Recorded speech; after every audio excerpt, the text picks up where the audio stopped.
बिस्मिल्लाहिर्रहमानिर्रहीम। अस्सलाम वालेकुम। मैं हूं खुरम शहजाद चीमा।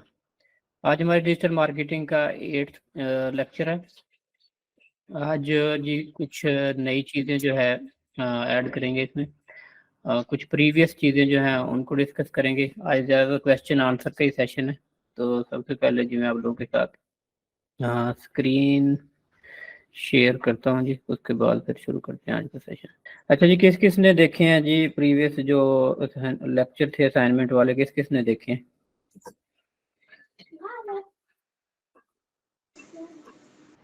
यस सर, देखे 10 और 11। क्या था जी उनमें, थोड़ा सा बता दें बाकी सबको क्या क्या देखा आपने। 10 में व्हाट इज ए बिजनेस था और 11 में सर कॉन्टैक्ट के मतलब sir contact writing. Content writing जी। जी, तो क्या सीखा जी आपने कंटेंट राइटिंग से? बिजनेस जो आपने पिछला लेक्चर था जो आपने बताया था व्हाट इज ए बिजनेस, तो बिजनेस के बारे में वो सारा देखा है और सारा लेक्चर ही वो बिजनेस के ऊपर है। और जो कॉन्टैक्ट राइटर है उसमें जो आपने बताया है कि कॉन्टैक्ट किसी किस्म का होता है, आइडिया क्या है और वर्क कैसे करता है, उसको कॉन्टैक्ट कैसे लिखना है। ठीक है जी। तो कुछ समझ आई आपको? जी बिल्कुल समझाई सर। ठीक है जी। और किसने देखा है जी? वो आपने जो असाइनमेंट मुझे दिया था वो मैंने डन कर दिया, अभी मैं इसलिए लेट हो गया आपको ज्वाइन करने में। चलिए, असाइनमेंट हो गई ना।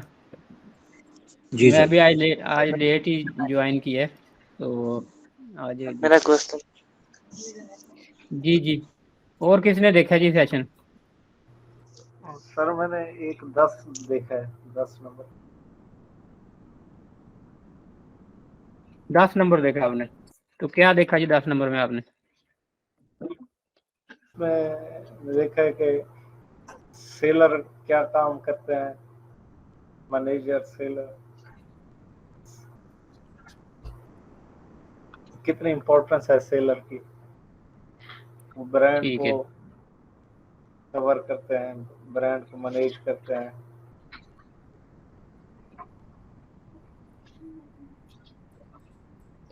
ठीक है जी। चलें जी, स्क्रीन मैंने शेयर कर दी है और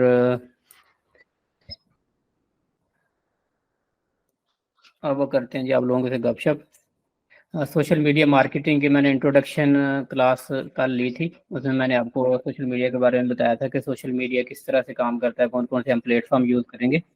और आप लोगों के साथ भी स्क्रीन शेयर कर देता हूँ जी गूगल मीट पर, जिन लोगों ने ज्वाइन किया हुआ है। जो हमारे प्रीवियस लेक्चर हैं आज उनका थोड़ा सा मैं आपको ओवरव्यू दे देता हूँ डिटेल में। और साथ आपको जो नेक्स्ट लेक्चर हैं जिनमें सोशल मीडिया मार्केटिंग कवर की हुई है, तो ये सारे लेक्चर अब आपने यूट्यूब पर कवर करने हैं। और इसमें ज़्यादा जो है ना, 1 बाय 1, जैसे आज आपने 10 और 11 नंबर लेक्चर किए, तो इसमें अब आप करेंगे जी नेक्स्ट 12 और 13। मैंने असाइनमेंट 2-3 दिन की इकट्ठी सेंड कर दी है जिन लोगों ने गूगल क्लासरूम ज्वाइन किया हुआ है। तो गूगल क्लासरूम पर वहाँ से वो लिंक भी देख सकते हैं, और जो लिंक नहीं देख सकते वो यूट्यूब पर भी कोर्स पड़ा हुआ है, इकराम्स की वेबसाइट पर भी पड़ा हुआ है। और इकराम्स की वेबसाइट पे मैं दिखा देता हूँ जी आप लोगों को। इकराम्स की वेबसाइट पे ये प्रीवियस कोर्स जो है ना 40 आवर्स वाला पड़ा हुआ है। काफ़ी लोगों के मैसेज आते हैं कि जी मुझे लिंक नहीं मिल रहा, तो वो सिंपली ये कोर्सेज में चले जाए और सबसे नीचे ये जो कोर्स है 40 आवर्स का, तो इसमें ये लेक्चर नंबर 1 बाय 1 दिया हुआ है। इनरोल हो जाए सिंपली इसमें, और इनरोल होने के बाद ये नीचे ये सारे लेक्चर दिए हुए हैं नंबर वाइज। तो आपने जो भी देखना हो, जैसे आज 9 और 10 था जी, ये था जी SEO था, व्हाट इज बिजनेस था, और 10 और 11 था सॉरी इसमें। तो इसमें ये सारी जी चीज़ें बताई गई हैं। जो भी लेक्चर आपने देखना, जब आप इनरोल होंगे तो सिंपली यहाँ से आप कोई भी वीडियो जो है जी वो देख सकते हैं। मैं लॉगिन करके दिखा देता हूँ। आपके लॉगिन नहीं है इसमें, लॉगिन होना पड़ेगा आपको सबसे पहले। अगर आपका अकाउंट है तो ठीक है, नहीं तो यहाँ से रजिस्टर्ड हो जाएंगे आप। रजिस्टर्ड होने के बाद सिंपली आप इसमें जो लॉगिन हो जाएंगे।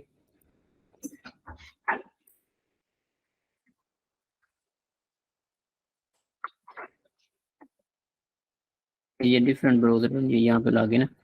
तो यहाँ पे जी कोर्सेज में जैसे मैंने बताया आपको सबसे एंड पे पड़ा हुआ है जी। ये पूरा डिजिटल मार्केटिंग कंप्लीट कोर्स है।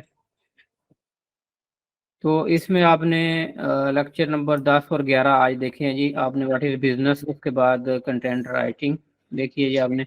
उसके बाद आगे है लेक्चर नंबर 12 और 13, इसमें भी कंटेंट के बारे में डिटेल से बताया हुआ है कि कंटेंट राइटिंग कैसे एआई टूल की हेल्प से कैसे करनी है। उसके बाद content types, content pillar, blogging, ये सारा इसमें डिटेल में 12-13 में दिया हुआ है। और 14 लेक्चर में ईमेल मार्केटिंग के बारे में बताया हुआ है। 15 में जो है introduction of social media marketing, जो कि कल मैंने आपको एक लेक्चर दिया था, लेकिन इसको भी आप देख लेंगे, इसमें चीज़ें डिफरेंट हैं। मैं कोशिश कर रहा हूँ कि जो चीज़ें मैंने ऑलरेडी पहले कवर की हूँ उनको टाइम ना दूँ, क्योंकि वो ऑलरेडी रिकॉर्डेड लेक्चर पड़े हुए हैं, तो आप उन रिकॉर्डेड लेक्चर से देख लें। तो नई चीज़ें, मेरी कोशिश होती है कि कुछ नई चीज़ें ऐड की जाएँ। उसके बाद ये 15 नंबर लेक्चर तक सोशल मीडिया की इंट्रोडक्शन है। 16 नंबर पे आज जो मैंने पढ़ाना था फेसबुक और अबाउट फेसबुक पेजेस, तो ये 16 नंबर लेक्चर से आज मैंने शुरू करना था। तो आप लोगों ने जो है ये प्रीवियस 15 तक लेक्चर देख लेने आप लोगों ने सारे। तो मैं अब आगे 16-17 जो लेक्चर है ना, ये कल के लेक्चर में समझ लें मैं ये पढ़ाऊंगा 16 और 17। और अगर ये भी कोशिश हो जाए आपकी तो ये भी समझ लें कि कल भी हम इंशाल्लाह इन पे ही डिस्कस करेंगे ज़्यादा, इन्हीं चीज़ों पे। फेसबुक बिजनेस किस तरह से हमने फेसबुक क्यों यूज़ करना है, फेसबुक की क्या इंपॉर्टेंस है। उसके बाद ब्रांडिंग और बायर पर्सोना थोड़ा सा पहले भी मैंने बनाना ये सिखा दिया हुआ है आपको। कस्टमर जर्नी की बात करेंगे दोबारा। उसके बाद आगे फिर फेसबुक एड्स के बारे में, तो इससे फेसबुक के बाद हम सारा एड्स पे आ जाएंगे। ये सारी 1 बाय 1 वैसे ये सारे लेक्चर में आगे सोशल मीडिया कंटेंट प्लानिंग, ये कल मैंने कंटेंट प्लानिंग आपको थोड़ी सी बताई थी, इसमें फिर कंटेंट प्लानिंग है 19 नंबर लेक्चर में।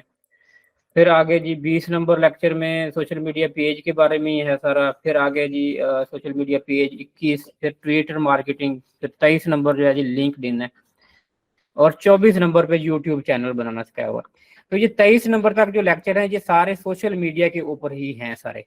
मतलब कि ये आज आपने देखे हैं लेक्चर नंबर 10 और 11, और अगले जो हैं 10-11 लेक्चर जो है ना ये सोशल मीडिया के ऊपर हैं सारे डिटेल में। मतलब सारे प्लेटफॉर्म डिस्कस किए हुए हैं, A to Z 1 by 1 सारे ये किए हुए हैं। और मेरी ये कोशिश थी कि सोशल मीडिया पर इस दफा मैं टाइम मतलब कम ही दूं, और ये लेक्चर आप सारे जो है ना ये देख लें 23 तक समझ लें कि आपने देखने अब लेक्चर। और ये जितने आप जितने दिन में हो सके 2-3 1 by 1 देख लें। और मैं आपको इंशाल्लाह इसमें जो ब्रीफियाँ हैं, जो चीज़ें करने वाली, वो मैं आपको इसमें बताता जाऊंगा, बाकी साथ आप यहाँ से कवर करते जाएंगे। और इसमें सोशल मीडिया की जो बात कर रहे हैं, तो सोशल मीडिया की थोड़ी सी इम्पोर्टेंस के बारे में आज बात कर लेते हैं कि सोशल मीडिया की इम्पोर्टेंस क्या है, कि सोशल मीडिया क्यों इतनी ज़्यादा ज़रूरी है।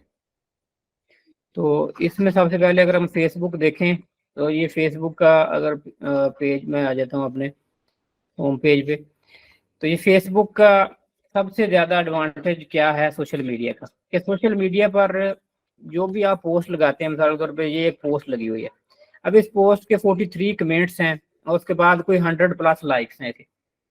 तब एक सिंपल पोस्ट को अगर आप देखें, नॉर्मली अगर एक बंदे को हम लें तो उसके मिनिमम फ्रेंड लिस्ट जो है जी वो 200 तो मिनिमम होती है फ्रेंड लिस्ट। अगर ये मेरी फ्रेंड लिस्ट देखें तो मेरे 5000 फ्रेंड हैं इस लिस्ट में, तो 5000 भी बहुत सारे लोगों के 5000 तक भी फ्रेंड्स होते हैं, लेकिन हम मिनिमम कंसीडर करते हैं कि मिनिमम जो है 200 अगर फ्रेंड हैं किसी के, तो ये 100 लोगों ने अगर लाइक किया है तो इनके 200 फ्रेंड हैं ईच बंदे के।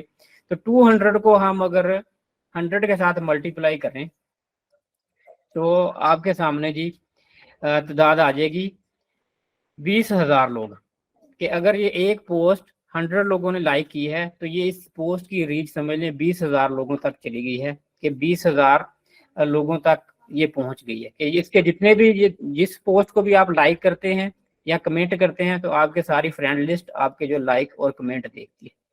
तो इससे जो सोशल मीडिया पर कंटेंट होता है वो फास्ट वायरल हो जाता है। इस तरह आप ये अगर एक पोस्ट देखें 144 लाइक्स हैं, 68 कमेंट्स हैं, तो अगर सिर्फ लाइक्स की बात करें तो 144 को मिनिमम 200 के साथ मल्टीप्लाई आप करें तो ये पोस्ट भी अप्रोक्सीमेटली जी तकरीबन 30,000 के करीब इसकी समझ लें कि रीच बन जाएगी, 30,000 तक लोगों तक ये चली गई। तो इसीलिए सोशल मीडिया की इम्पोर्टेंस बहुत ज़्यादा है फेसबुक की खासकर। जैसे बाकी जितने भी अगर प्लेटफॉर्म की हम बात करें तो बाकी जगह पर ये ऑप्शन नहीं है। यूट्यूब पर अगर आप वीडियो देख रहे हैं, आप इंडिविजुअली देख रहे हैं, आप वहाँ पे कमेंट करते हैं या लाइक करते हैं तो कोई दूसरा आपका फ्रेंड नहीं देखता। इसी तरह इंस्टा पर आप करते हैं तो इंस्टा पर भी इसी तरह आपके फ्रेंड लिस्ट वहाँ पे नहीं होते, आप फॉलो करते हैं। अगर आप किसी स्पेसिफिक पोस्ट को करते हैं तो दूसरों को वहाँ पे पता नहीं चलता। ट्विटर पर इसी तरह है, ट्विटर पर भी आपके जो फ्रेंड्स हैं उनको फेसबुक की तरह पता चल जाता है कि आपने किस ट्वीट को रीट्वीट किया है, या जिनको आपने फॉलो किया हुआ है उनका आपको पता चल जाता है। लेकिन फेसबुक की तरह वहाँ पे उतने ऑडियंस नहीं है और इतना ज्यादा कंटेंट वायरल नहीं होता जिस तरह फेसबुक पर होता है। फिर फेसबुक पर हमारे पास और बहुत सारी ऑप्शन हैं। सिंपल एक प्रोफाइल हम बना लेते हैं, हमारे पास पेजेस की ऑप्शन है, उसके बाद ग्रुप्स की ऑप्शन है, मार्केट प्लेस की ऑप्शन है, और फेसबुक का अपना एड सर्वर है जो कि बहुत ही ज्यादा चीपर है। यहाँ पे हम देखेंगे साइड पे स्पॉन्सर एड आ रही हैं, तो ये इस वक्त मुख्तलिफ तरह की जो एड्स रन हो रही हैं इस वक्त मेरी लोकेशन पे, तो ये उनका डाटा आ रहा है। तो आप भी अगर देखेंगे तो आपके पास भी इस तरह से मुख्तलिफ डाटा होगा। तो ये डाटा होता है हर किसी के अपने इंटरेस्ट के लिहाज से। अगर मैं इस पे जाके क्लिक करता हूँ तो ये 3 डॉट्स पे यहाँ पे नीचे ऑप्शन आ रही है why am I seeing this ad, ये एड मैं क्यों देख रहा हूँ। तो मेरे पास ऑप्शन आ जाती है नीचे, उसमें मुझे बताते हैं कि different factors contribute to why you saw an ad including how to advertise, choose to reach and your activity. These factors help up predict ads that you might like. तो इसमें देखें उन्होंने फेसबुक ने सिंपली एक्सप्लेन कर दिया। मैंने उनसे पूछा कि ये ऐड मुझे क्यों नजर आ रही है, तो उन्होंने बताया कि हम डिफरेंट फैक्टर्स देखते हैं आपको ऐड दिखाने के लिए, जिसमें हम देखते हैं एडवर्टाइजर देखता है कि आपकी एक्टिविटी क्या है, और उसके बाद हम प्रेडिक्ट करते हैं कि मे बी ये ऐड जो है आपको आप लाइक करें। कि जो भी हम सारा दिन सर्च करते हैं, ब्राउजिंग करते हैं, जिस तरह के हमारे इंटरेस्ट होते हैं, जो बायर पर्सोना की बात की थी, हमारे इंटरेस्ट के लिहाज से ये ऐड इन्होंने हमें बना के, मतलब मेरे इंटरेस्ट के लिहाज से दिखाई है। तो अब ये अगर दोनों एड्स देखें तो इन दोनों एड्स को अगर मैं जी ओपन कर लेता हूँ तो इनमें डिटेल में आ जाती है जी किस चीज़ की ये ऐड है। तो ये don't let summer drag your sales down, start preparing for a killer Q3 no. तो ये अगर हम देखें तो ये एक तरह से समझ लें ये इस कंपनी की ऐड है बिलो। तो ये एक तरह की एडवर्टाइजिंग एजेंसी है जो मतलब मुझे ऐड दिखा रही है कि मतलब मुख्तलिफ तरीके से मैं ऐड अगर रन करूं, क्योंकि मैं एडवर्टाइजिंग के सारा दिन काम करता रहता हूं, तो ये एडवर्टाइजिंग के ही रिलेटेड समझ लें कि ऐड है। तो जो मेरे इंटरेस्ट होंगे सारा दिन जो मैं काम करूंगा तो उसके रिलेटेड ही मुझे ऐड आएंगी। अगर नीचे मजीद पोस्ट में नीचे जाएं तो यहाँ पे आपको बहुत सारी फीडबैक में ये स्पॉन्सर्ड ऐड मिल जाएगी। ये एक स्पॉन्सर्ड ऐड लगी हुई है। अब ये ऐड है जी एडोबी फोटोशॉप। तो अब फोटोशॉप के साथ क्योंकि मेरा काम रहता है तो इसलिए ये फोटोशॉप की ऐड है। ये स्पॉन्सर्ड लिखा होता है जो भी ऐड आपकी रन हो रही होती है। तो फेसबुक का ये एडवांटेज है कि जब हम मुख्तलिफ तरह की पोस्ट देख रहे होते हैं तो अंदर बहुत सारा कंटेंट जो है, ये स्पॉन्सर्ड एक ऐड आ गई है तो बहुत सारा कंटेंट इसी तरह अंदर, learn how to start a freelance YouTube channel. अब जो मेरे समझ लें काम है सारा दिन उसी तरह की ये ऐड है। तो आप भी सारा दिन जो करेंगे, जिस तरह का चीजें सर्च करेंगे, आपका रेलिवेंट चीजें ही दिखाएंगे। फेसबुक ने और इसी तरह बाकी भी जितने ऐड प्लेटफॉर्म है ये सब ने हमारी एक प्रोफाइल बना कर रखी होती है। इस प्रोफाइल में ये हमारा डाटा रखते हैं जिसमें ये मेंशन करते हैं कि हमारे इंटरेस्ट क्या हैं, हम सारा दिन क्या चीजें देखते हैं। मेटा पिक्सल जो है वो उससे डाटा कलेक्ट करते हैं। तो मोस्टली ये जितने भी एड्स रन होती हैं इन्होंने मेटा पिक्सल साथ कनेक्ट किया होता है रीटारगेटिंग के लिए। तो उसी तरह रेलिवेंट एड्स ही इन्होंने दिखानी होती हैं टारगेट को, क्योंकि इसकी वजह सबसे बड़ी क्या है कि ये रेलिवेंट क्यों दिखाते हैं, इररेलेवेंट एड्स क्यों नहीं दिखाते। अगर हम ऑडियंस जो है बहुत ज़्यादा स्पेसिफाई ना भी करें, हम इंटरेस्ट ना भी सिलेक्ट करें, तो फिर भी फेसबुक खुद ही जो है एड्स और हमारा बिजनेस, क्योंकि हमने बिजनेस टाइप कैटेगरी वहाँ पे सिलेक्ट की होती है, फिर कंटेंट भी ऐड में डाला होता है, तो जो उनके एआई टूल्स है ना, समझ ले फेसबुक के एल्गोरिथम है जो, तो ऑटोमेटिकली वो ऐसे लोगों को ही दिखाते हैं कि जो मोस्टली लोग उस पर रिस्पॉन्स करें। की वजह ये है कि अगर हम किसी भी एडवर्टाइजर के पास ऐड लगाने के लिए जाते हैं तो हम एक बजट सेट करते हैं, और अगर हमें अपने बजट के लिहाज से हमारे गोल्स अचीव ना हो तो हम वहाँ पे उस प्लेटफॉर्म पर लॉन्ग टर्म ऐड रन नहीं करेंगे, हम वहाँ पे ऐड स्टॉप कर देंगे। की वजह ये है कि हमें फजूल में पैसे ज़ाया हो रहे हैं, हमें वो गोल्स ही अचीव नहीं हो रहे जो हम चाह रहे हैं। तो जितने भी जो एडवर्टाइजर हैं ये हमारा गोल्स अचीव करने में हमारी हेल्प करते हैं, ताकि हमारे जो मोस्ट प्रोबेबली जो ऑडियंस हमारी ऐड को लाइक करें, जो हम गोल अचीव करना चाहते हैं वो रिजल्ट हमें मिले। अगर हम पेज फॉलोइंग चाहते हैं तो ऐसे लोगों के पास ऐड जाएगी जो पेज फॉलो करेंगे। अगर हम सेल्स जनरेट करना चाहते हैं तो ऐसे लोगों के पास फेसबुक जाएगा कि जो लोग मोस्टली बाइंग करते हैं फेसबुक पर, कि उनको ऐड दिखाएगा कि ये बाइंग करने वाले हैं, ताकि वो हमें अच्छे रिजल्ट देंगे तो हम और ज़्यादा बजट स्पेंड करेंगे फेसबुक पर। और अच्छे रिजल्ट के साथ ही इनका समझ लें कि एड सर्वर इनके चलते हैं।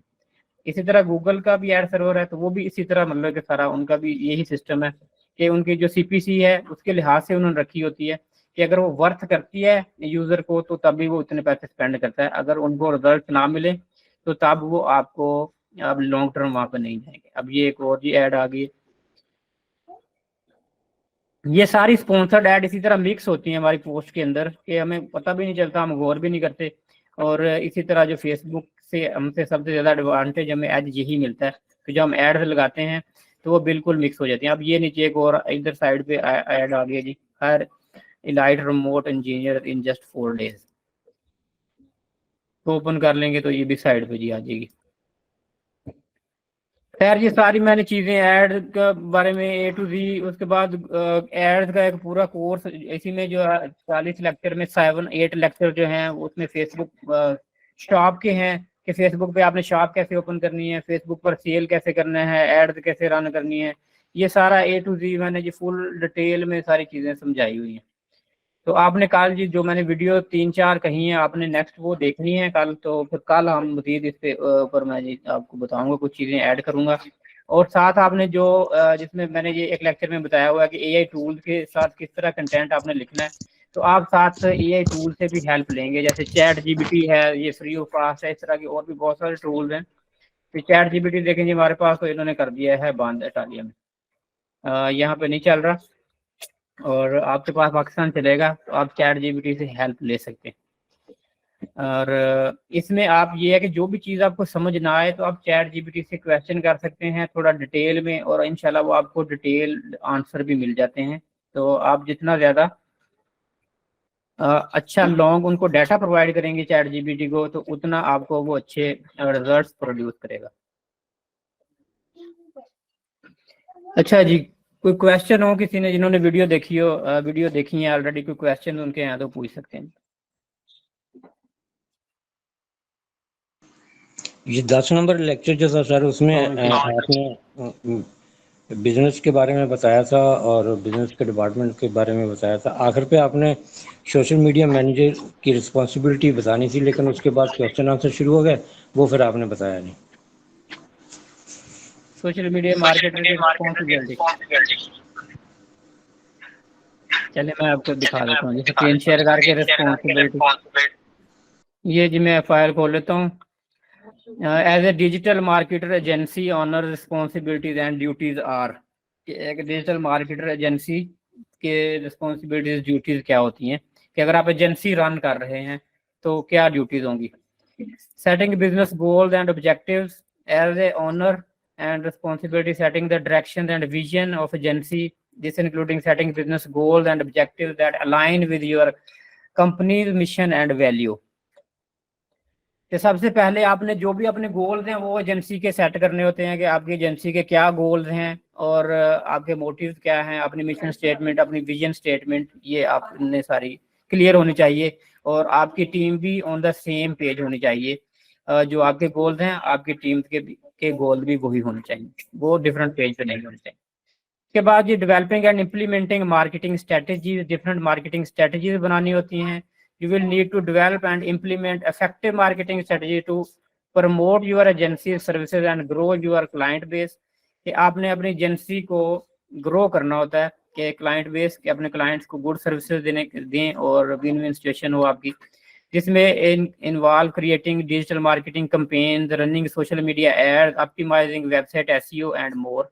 इसमें ग्रोथ में, आपके बिजनेस ग्रोथ में सोशल मीडिया कैंपेन्स आ जाती हैं, सोशल मीडिया एड्स आ जाती हैं, आपकी SEO आ जाती है, ये सारे काम आपने करने होते हैं जी। उसके बाद टीम को मैनेज करना होता है जी, managing the team. You will be responsible for managing and leading your team for 5 members. ये मैंने अपने लिहाज से वैसे लिखा हुआ, जो मेरे 5 मेंबर्स करंटली मेरे मानोज में जो काम कर रहे हैं उनके लिहाज से। This include setting performance targeting, monitoring their progress, providing feedback and ensuring that they have the resources and support they need to deliver high quality work. कि आपके जो एम्प्लॉइज हैं उनके पास प्रॉपर टूल्स हैं, प्रॉपर उनको आप मोटिवेट कर रहे हैं, जो उनको आप गाइडलाइन प्रॉपर दे रहे हैं ताकि वो आपके क्लाइंट्स का वर्क जो है हाई क्वालिटी वर्क प्रोवाइड करें। तो ये सारी चीज़ें आपने मेक श्योर करनी होती हैं। उसके बाद इंश्योर क्लाइंट सेटिस्फेक्शन, कि आपका क्लाइंट सेटिस्फाई है आपकी सर्विसेज से, As the owner, you are the main point of the contact for clients. Client के साथ attract, क्योंकि आपका ही contact होता है जो एजेंसी ऑनर है. You will need to ensure that they are satisfied with the service your agency provides and that their needs are being met. कि जो भी उनकी ज़रूरतें हैं जिसके लिए वो डिजिटल मार्केटिंग की एजेंसी सर्विसेज ले रहे हैं वो मीट हो रही हैं, वो आपसे सेटिस्फाई हैं, ये आप चेक करेंगे. अपने जो है जी क्लाइंट के साथ रब्ता रखेंगे. उसके बाद रेगुलरली कम्युनिकेट करेंगे क्लाइंट के साथ, उनको एड्रेस करेंगे जो भी कंसर्न हो उनके, और अपनी टीम को डिलीवर करेंगे जो भी कम्युनिकेशन होती है क्लाइंट के साथ, ताकि हाई क्वालिटी वर्क प्रोवाइड किया जाए. मैनेजिंग फिनेंसेस, आपने फिनांस को मैनेज करना होता है. You will need to manage the financial aspects of your agency including budgeting, invoicing, bookkeeping. कि आपने अपना बजट जो है उसके अंदर रहना है, अपने इनवाइसिंग भेजनी है क्लाइंट्स को, उस कीपिंग प्रॉपर जो है अकाउंटिंग के सारा डॉक्यूमेंटेशन आपने रखनी है. मॉनिटरिंग कैश फ्लो होता है जी, इनकमिंग आउटगोइंग सारा कैश आपने मैनेज करना होता है. Creating financial reports and ensuring that the agency remains profitable, कि आपने ये मेक श्योर करना है कि आपकी एजेंसी प्रॉफिटेबल है. तो ये 5 जो है जी ये की रिस्पॉन्सिबिलिटीज हैं एज ए एजेंसी ऑनर. अगर आप एजेंसी रन करते हैं तो आपकी ये मतलब मेन रिस्पॉन्सिबिलिटीज मैंने आपको बताई. तो अगर डिजिटल मार्केटर हैं आप, तो डिजिटल मार्केटर की रिस्पॉन्सिबिलिटी इसमें से थोड़ी सी कुछ कम हो जाती हैं कि एज ए डिजिटल मार्केटर आपने जैसे कैश फ्लो को नहीं देखना होता, इस तरह आपकी डायरेक्टर क्लाइंट के साथ कई दफ़ा इंटरेक्शन नहीं होती, और आपका मेन जो काम होता है एज ए डिजिटल मार्केटर, आपने स्ट्रेटजी और मार्केटिंग का ये जो 2 नंबर पे है जी, इस पे आपने मेन देखना होता है कि आपने जो अपनी इम्प्लीमेंट मार्केटिंग स्ट्रेटजी का इम्प्लीमेंट करना होता है डिफरेंट प्लेटफॉर्म पर. और उसके बाद आपके अंडर अगर कोई टीम है एज ए डिजिटल मार्केटर, तो उसको आपने मैनेज करना होता है अपनी टीम को, और क्लाइंट सेटिस्फेक्शन को भी आपने ये नोट करना होता है कि आपका क्लाइंट सेटिस्फाई है. और उसके बाद KPIs क्या है जी? KPIs होता है जी की प्रोग्रेस इंडिकेटर्स, कि आपकी जो प्रोग्रेस है उनको किस तरह से जो कौन से इंडिकेटर्स हैं, कौन से मैट्रिक्स हैं जिनके साथ आप देखेंगे कि आपकी सक्सेस अचीव कर रहे हैं या नहीं, उनको कैसे मेजर करना है. Client acquisition rate, the KPI measure how many clients your agency is acquiring over a given period of time. कि सबसे पहले आप KPIs में देखेंगे कि आपको क्लाइंट कितने मिल रहे हैं नहीं, कि आप एक लिमिटेड टाइम पीरियड 1 मंथ या 2 मंथ जो भी टाइम पीरियड रख लेंगे कि इतने टाइम में आपको कितने न्यू क्लाइंट मिले. अगर आपको क्लाइंट नहीं मिल रहे, इट्स मीन कि आपकी एजेंसी सक्सेसफुल नहीं है, आपकी पॉलिसीज ठीक नहीं है. अगर क्लाइंट आपको नहीं मिल रहे हैं अच्छे, तो इसका मतलब है कि आपको सक्सेस मिल रही है. रेवेन्यू ग्रोथ, कि आपकी इनकम बढ़ रही है या नहीं बढ़ रही है. आपकी इनकम अगर नहीं बढ़ रही तो इसका मतलब है कि आपकी एजेंसी की सेटिस्फैक्टरी सर्विसेज नहीं है. कस्टमर सेटिस्फेक्शन रेट आप देखते हैं कि कस्टमर कितने सेटिस्फाई हैं. प्रोजेक्ट कंप्लीशन रेट देखेंगे कि जो प्रोजेक्ट आपने शुरू किए कितने प्रोजेक्ट आपने कंप्लीट करके दिए हैं. और उसके बाद एम्प्लॉय सेटिस्फेक्शन, कि आपके एम्प्लॉयज आपसे कितने सेटिस्फाई हैं. के बाद वेबसाइट ट्रैफिक एंड एंगेजमेंट, कि आपकी जो वेबसाइट है उस पर ट्रैफिक कितनी आ रही है, जो आप क्लाइंट को जो काम करके दे रहे हैं, क्लाइंट की वेबसाइट पे ट्रैफिक कितनी आ रही है और एंगेजमेंट कितनी है. तो ये जी KPIs होती हैं जिनको आप मैयर करते हैं. इन KPIs को देखते हुए ये भी डिजिटल मार्केटर का काम है जी इन सारी चीज़ों को देखना. और उसके बाद टू डू लिस्ट, के ये काम किस तरह से करना है. टू डू लिस्ट के कौन सी डू लिस्ट बनानी होती है आपने. Develop marketing plan and strategy, अपनी एजेंसी के लिए आपने स्ट्रेटजी प्लान बनाना है मार्केटिंग का. Establish clear performance target and KPIs for your team, कि आपके क्लियर टारगेट होने चाहिए, कि आपको पता होना चाहिए कि आपने क्या अचीव करना है. मिसाल के तौर पे आपने टारगेट बनाया कि मुझे इस मंथ में 10,000 फॉलोअर लेके आने हैं, मुझे इस मंथ में 5,000 सेल्स करनी है, मुझे इस मंथ में इतने पैसे अर्न करने हैं एड्स के साथ. कि आपके टारगेट क्लियर होने चाहिए, आपने स्मार्ट गोल्स सेट करने होते हैं. के बाद ensure your team has the necessary resources and tools to deliver high quality work, कि जो टूल्स आपको चाहिए, कुछ पेड टूल्स होते हैं, कुछ फ्री टूल्स होते हैं. तो डिजिटल मार्केटिंग जो है वो टूल्स की मदद से होती है. अगर आपके पास टूल्स अच्छे नहीं है तो आप अच्छा काम नहीं कर सकते. तो आपके पास टूल्स अच्छे होने चाहिए. उसके बाद build and maintain relationship with client to ensure that their satisfaction, कि क्लाइंट के साथ प्रॉपर एक रिलेशनशिप मेंटेन रखें, क्लाइंट के साथ कनेक्टेड रहें. तो इससे भी आपका ये रिलेशनशिप स्ट्रॉन्ग होता है, कस्टमर सेटिस्फेक्शन बढ़ती है. Stay up to date with the industry trends and best practice in digital marketing, जिस तरह एल्गोरिथम चेंज होते रहते हैं तो आप डिजिटल मार्केटिंग के साथ अप टू डेट रहेंगे कि इस वक्त करंटली कौन सी चीज़ जो है जी वो काम कर रही है और कौन सी चीज़ नहीं कर रही.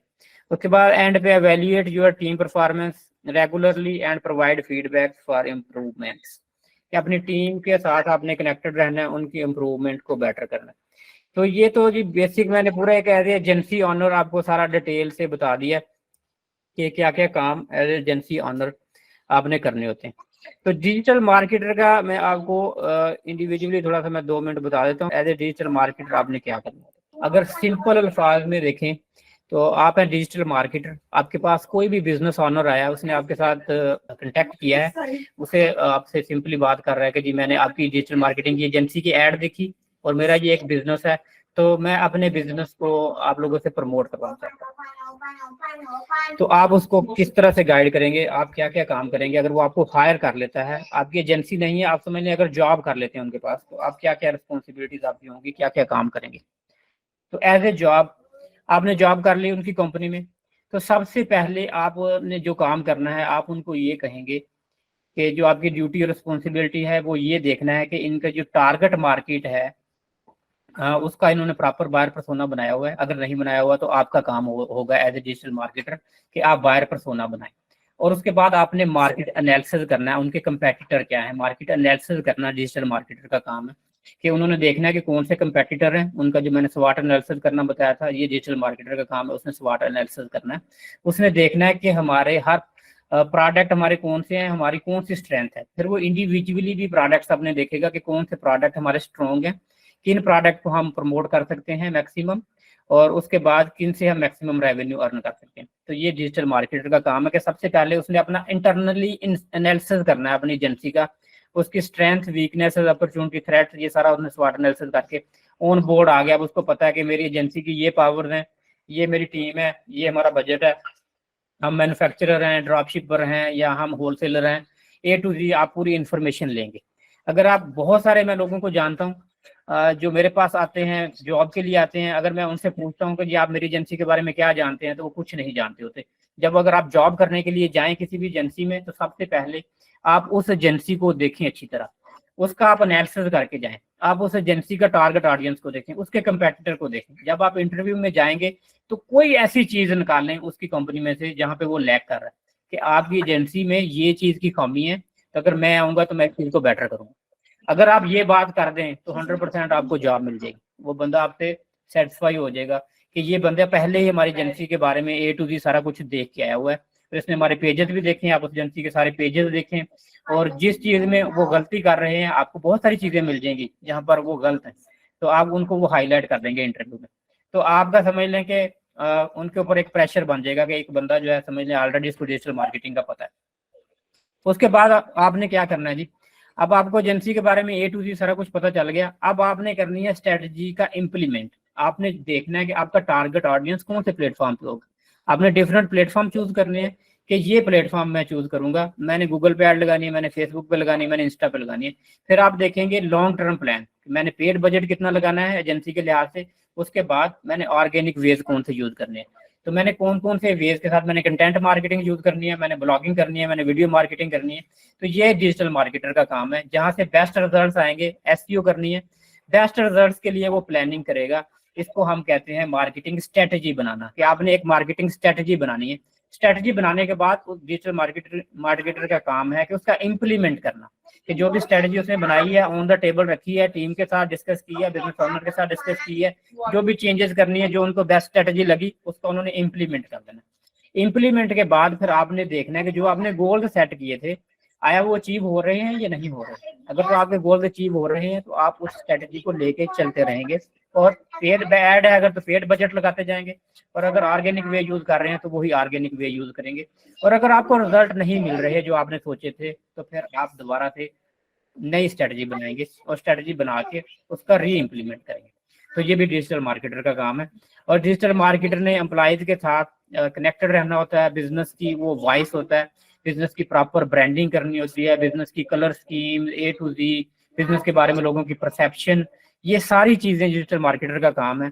कि बिजनेस की गुडविल का उसने समझने ख्याल करना होता है कि एक डिजिटल मार्केटर है, अगर गुडविल का ख्याल नहीं करेगा तो लॉन्ग टर्म में समझ लें कि आपका बिजनेस को ये चीजें जो है डिस्टर्ब करती हैं। अगर किसी जगह पे आप लैग कर रहे हैं, कोई भी चीज को आपने अनअटेंडेड नहीं छोड़ना होगा। जैसे कल के लेक्चर में कंटेंट में बात हुई थी कि आपने जो नेगेटिव फीडबैक भी हैं और जो वर्स्ट सिचुएशन होती हैं उनके भी सोल्यूशन आपने ऑलरेडी सोच के रखे होते हैं कि अगर इस तरह की सिचुएशन होगी तो मैंने कैसे टैकल करनी है।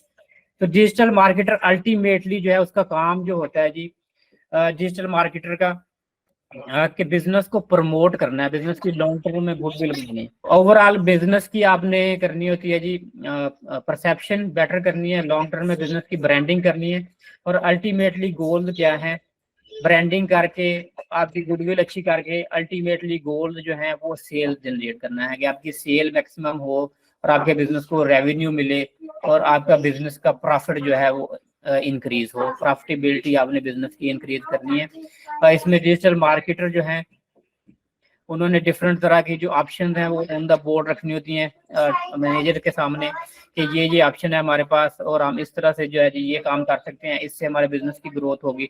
फिर मैनेजर ने डिसीजन लेना होता है कि जी आया जी आप ठीक कह रहे हैं, तो जहाँ पे जो भी चीज़ में लैक कर रहे हो तो वो चीज़ आपने उसको रीसेट करना होता है। तो इसमें जो एक इम्पोर्टेंट चीज़ है, ये सारे काम करने के लिए प्रॉपर टूल्स हैं, बहुत सारे डिजिटल टूल्स हैं जिनकी वक्तन वक्तन बात होती रहती है। तो ये टूल्स डिजिटल मार्केटर ने यूज करने होते हैं, कुछ पेड टूल्स हैं ज्यादातर, तो उन टूल्स का यूज आना चाहिए डिजिटल मार्केटर को।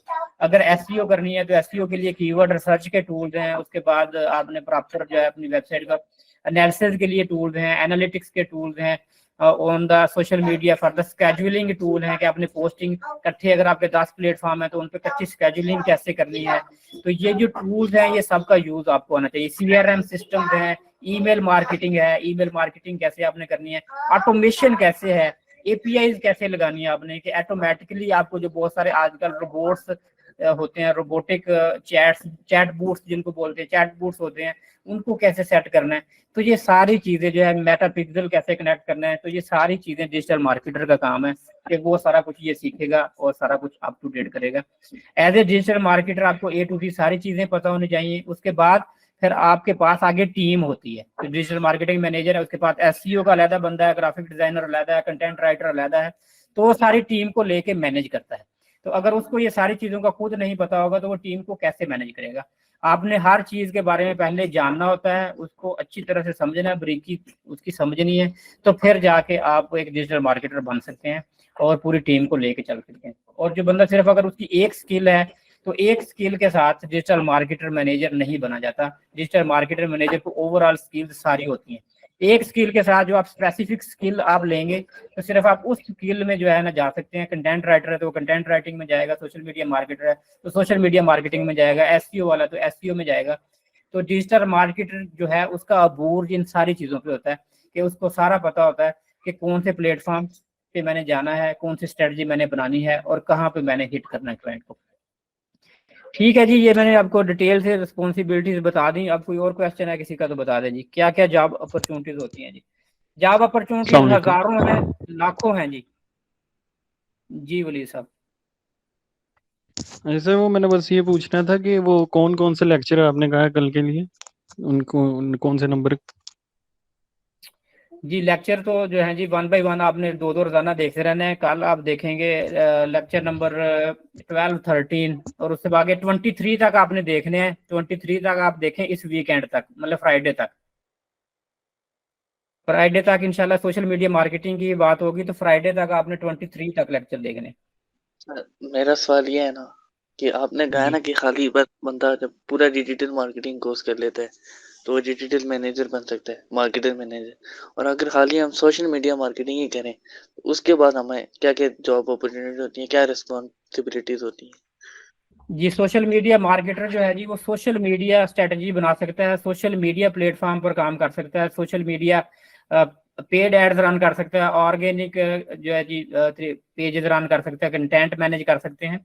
तो सोशल मीडिया में भी माइक्रो निच बहुत सारी हैं। सोशल मीडिया मार्केटिंग में अगर आप सिर्फ पेड एड्स ही सीख लें तो पेड एड्स एक माइक्रो निच है, उसमें आप एक्सपर्ट बन जाए तो आप पेड एड से ही सिर्फ रन करके इतने पैसे बना सकते हैं। तो सोशल मीडिया का भी मतलब एक वाइड प्लेटफॉर्म है, एक मतलब इसमें भी आगे माइक्रो निच है। इसमें आगे अगर चले जाएं तो कुछ लोग सिर्फ लिंक्डइन एड्स के एक्सपर्ट हैं, कुछ फेसबुक के एक्सपर्ट हैं, कुछ ट्विटर मार्केटिंग के एक्सपर्ट हैं। तो आप कोई भी एक प्लेटफॉर्म पे अगर एक्सपर्ट बन जाते हैं पेड एड्स के तो आप उसमें इतने पैसे अर्न कर सकते हैं, उसमें हजारों जॉब आपको मिल जाएंगे। लिंक्डइन पे चले जाएं, लिंक्डइन पे जाके कोई भी कीवर्ड लिखें जॉब पे, किसी भी कंट्री का लिखें, रिमोट जॉब्स वहां पे सर्च करें तो आपको हजारों जॉब मिल जाएंगे। आप यूएसए का लिखें वहां पे जाके, कि यूएसए में आप इंटर्नशिप बेस वाली जॉब ढूंढ लें, सिर्फ इंटर्नशिप। आप वहाँ पे लिखें यूएसए, और यूएसए में जो भी डिजिटल मार्केटिंग के रिलेटेड या सोशल मीडिया मार्केटिंग का कीवर्ड डालें कि जो भी इंटर्नशिप जॉब्स हैं तो वो आप लिख लें, और रिमोट साथ लिख लें कि जो रिमोटली जॉब्स हो। तो वहाँ पे आप फिल्टर लगाएंगे तो आपके पास बहुत सारी जॉब आ जाएंगी। अगर मैं आपको दिखा भी देता हूँ जी, कुछ लोगों को ये फिल्टर तो यूज नहीं करने आते, मैं एक मिनट स्क्रीन शेयर करके दिखा देता हूँ आपको। तो आपके पास इतनी हजारों जॉब्स आ जाएंगी, और आप अप्लाई करें, फ्री इंटर्नशिप करें 2-3 महीने किसी अच्छी एजेंसी के साथ, तो मोस्ट प्रोबेबली वो आपको हायर कर लेंगे और लेटर ऑन आप उनके साथ काम कर सकते हैं। अगर उनके साथ ना भी करें तो आपकी एक प्रोफाइल में नाम होता है कि जी फलां एजेंसी के साथ मैंने इंटर्नशिप की हुई है, तो उसमें भी आपको जो है लेटर ऑन बेनिफिट मिलता है उसका। अच्छा, स्क्रीन शेयर होगी आपके साथ? Yes sir. ये जॉब्स पे चले जाना आपने, ये जॉब्स पे लिखें, ये जॉब्स आ गए आपके पास। यहाँ पे आप इसको रिसेंटली को मैं कर देता हूँ जी क्लियर। तो यहाँ पे अगर जॉब्स पे आप जाते हैं तो यहाँ पे आपने ये की सर्चेज हैं जो सजेस्टेड सर्चेज हैं, इनको मैं डिलीट कर देता हूँ।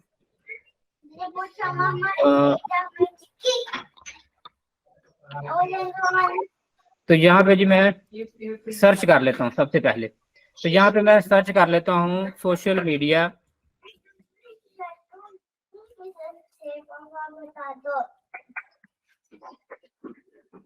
मीडिया मार्केटिंग या सोशल मीडिया स्पेशलिस्ट सर्च कर लेता हूँ। सोशल मीडिया स्पेशलिस्ट आ गया। तो यहाँ पे ये लोकेशन, यहाँ पे ये इटली लिखी हुई है, यहाँ पे आप लोकेशन कर देंगे यूएसए, यूनाइटेड स्टेट आ गया। उसके बाद यहाँ पे आप करेंगे एक्सपीरियंस लेवल। एक्सपीरियंस लेवल में आप कर देंगे यहाँ पे इंटर्नशिप या एंट्री लेवल कर देंगे। इंटर्नशिप कर देते हैं जी। इंटर्नशिप में आपने कर दिया जी शो 149, यहाँ पे आ गया। उसके बाद यहाँ पे है जी आपके pass on site of site, तो यहाँ पे आप रिमोट कर लेते हैं। तो ये आपके पास एक सोशल मीडिया स्पेशलिस्ट के कीवर्ड के ऊपर यूएसए में इस वक्त ये 20 जॉब्स आ गई, 20 पर आवर आपके पास आ गई। सोशल मीडिया फैलो वीडियो डिस्ट्रीब्यूटर, नीचे अगर आप चले जाएं तो आप ये साइड पे आ रही हैं जी बहुत सारी job. Social media content specialist, social media influencer, digital marketer, virtual assistant, remote. तो आपके पास ये बहुत सारी जॉब आ गई। यहाँ पे आप कंट्री डिफरेंट कर सकते हैं, और अगर आपने कंट्री नहीं भी करना, ओवरऑल वर्ल्ड वाइड आप देखना चाहते हैं तो आपके पास ये वर्ल्ड वाइड भी जो है ऑप्शन आपके पास आ जाती है। लेकिन बेटर है कि आप कंट्री वाइज सिलेक्ट करके, और ये जैसे जॉब्स आती हैं ये है जी digital marketing, social media marketing specialist, internship. तो आप सिंपली यहाँ पे इजी अप्लाई है, इजी अप्लाई पे आप क्लिक करेंगे। आपने अगर सीवी ऑलरेडी है, सीवी लगा देंगे या अपलोड कर देंगे, अपनी इन्फॉर्मेशन लिखेंगे। तो सिंपली ये अगर आप सबमिट एप्लीकेशन कर देते हैं तो ये आपकी एप्लीकेशन इस एजेंसी को जी फॉरवर्ड होगी, और ये एजेंसी अगर आपकी सीवी देखेगी तो आपके साथ कांटेक्ट कर लेगी। अगर आपको इंटर्नशिप मिल जाती है तो आपको बहुत अच्छे मौके मिल जाएंगे कि आप सीखेंगे उनके साथ। कई बहुत सारी इंटर्नशिप पेड भी होती हैं, लेकिन आप कोशिश करें बड़ी एजेंसी में अगर आपको फ्री भी मिल जाती है तो तब भी आप लाजमी करें। तो जब आपकी सीवी में आप नेक्स्ट ये मेंशन करेंगे आपका एक्सपीरियंस होगा तो डेफिनेटली आप बहुत अच्छे पैसे अर्न करेंगे। सर अमेरिका में जो है हम अप्लाई कर सकते हैं इंटर्नशिप के लिए यहाँ से ऑनलाइन? जहाँ मर्जी करें जी, जहाँ मर्जी करें पूरी दुनिया में। जो मैंने अभी दिखाया वो रिमोटली जॉब है, सिर्फ अमेरिका में आप अप्लाई कर सकते हैं यहाँ से बैठ के। इवन कि आपको वर्क परमिट भी मिल जाता है। इसी तरह बहुत सारे लोग हैं। आप इसी तरह दुनिया में इस वक्त डिजिटल मार्केटर की बहुत ज्यादा शॉर्टेज है, तो आपको डिजिटल मार्केटिंग की जॉब मिल जाती है। अगर आप अच्छा काम करके देते हैं, आपको यूके, यूएसए, यूरोप में कंपनियां वर्क परमिट आराम से ऑफर कर देती हैं, और आप पाकिस्तान से बाहर भी आ सकते हैं। सर आपके ख्याल में जो बिगिनर हैं, जो बेसिक नहीं जानते, उनके लिए सबसे अच्छा है और इजी वर्क कौन सा है सोशल मीडिया मार्केटिंग में? देखिए जो बिगिनर्स हैं, जब अगर आप इजी वर्क की तरफ जाएंगे तो कंपटीशन भी टफ होता जाएगा, कि जहाँ पे एंट्री जितनी इजी होती है कंपटीशन टफ हो जाता है। तो इजी वर्क मत ढूंढें, थोड़े से स्ट्रगल करके तो वो वर्क ढूंढें जिसमें जो है कंपटीशन कम हो। तो अगर आप, मैं लास्ट टाइम मैंने दिखाया थे कुछ आपको ऑन द फाइबर, मैंने आपको दिखाया था कि सोशल मीडिया मार्केटिंग या digital marketing strategy, buyer persona और स्वाट एनालिसिस ये बनाना, मतलब कंपटीशन बहुत कम था। और मैंने फिर दिखाया था ग्राफिक डिजाइनर में कंपटीशन कितना ज्यादा था। तो जो इजी वर्क है, तो पाकिस्तान में तो लोग ये समझते हैं कि सोशल मीडिया मार्केटिंग सिर्फ पोस्टें लगाना है, तो सोशल मीडिया पे पोस्ट लगाई जाए तो ये सोशल मीडिया मार्केटिंग है। तो इजी वर्क तो फिर यही है कि आप वो सोशल मीडिया पे पोस्ट डिजाइन करें कैनवा से और लगाते जाएं, और लोकली पाकिस्तान में 10,000, 5,000, 10,000 में जिस तरह लोग काम करते हैं वो 5-10,000 में क्लाइंट पकड़ी जाए और उनके पेज मैनेज करते जाएं। तो यही सबसे इजी वर्क है। कि आप जो है बारीकियों को मत समझें। तो इसमें जितना ज्यादा आप सीखेंगे उतनी ज्यादा आपकी अर्निंग बढ़ेगी, जितनी आपकी स्किल्स अच्छी होंगी उतनी आपकी अर्निंग बढ़ती जाएगी। तो स्किल्स अपनी इंप्रूव करें रेगुलर, और ऐसी स्किल्स सीखें जो काम लोग सीखते हैं और जो काम मुश्किल है थोड़ा। आपको स्ट्रगल तो ज्यादा होगी सीखने में, लेकिन कंपटीशन आपको फिर उतना टफ नहीं मिलेगा।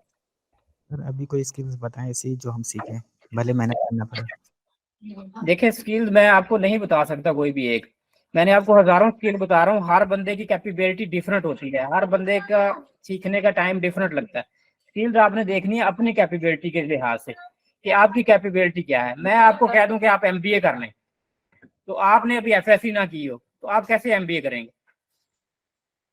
तो उसके लिए देखना पड़ता है कि एमबीए में एडमिशन के लिए आपने पहले बैचलर भी तो किया हो ना, उस लिहाज से आपने स्किल्स देखनी है। अगर बिल्कुल आप इनिशियल स्टेज पे हैं तो कोई भी 3 स्किल्स पकड़ लें, उन 3 स्किल्स को सीखना शुरू करें, उनमें अपने इंटरेस्ट के लिहाज से। फिर आप जो आपको ज्यादा अच्छी लगेगी, जिसमें आपकी लर्निंग ज्यादा बेटर है, आप परफॉर्म अच्छा कर पा रहे हैं, फिर उसकी तरफ फोकस कर लें। ठीक है जी, फिर आज का सेशन एंड करते हैं, फिर कल इंशाल्लाह होगी बात जी फिर। Okay sir, thank you. ठीक है जी, ओके जी, अल्लाह हाफिज़ जी।